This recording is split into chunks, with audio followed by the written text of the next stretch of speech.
భద్రాచలంలో గోదావరి ముంపుకు గురవుతున్న అయ్యప్ప కాలనీ, కొత్త కాలనీ వాసులకు డబుల్ బెడ్రూమ్ ఇళ్ల పంపిణీ చేశారు.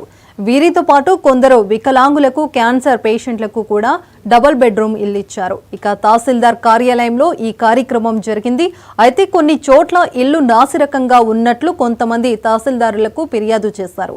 ఇల్లు తీసుకోవటానికి నిరాకరించారు. అయితే లాటరీ పద్ధతిలో కేటాయించామని తహసీల్దార్లు చెబుతున్నారు. బ్లాక్ బి లాటరీ ద్వారా సెలెక్ట్ చేశారు. మీకు ఏమి ఇవ్వాలి, ఆనే ఇవ్వాలని లేదు.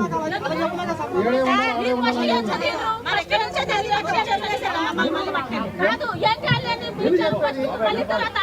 లేదు. మనబోతులు చెరువు లేదు.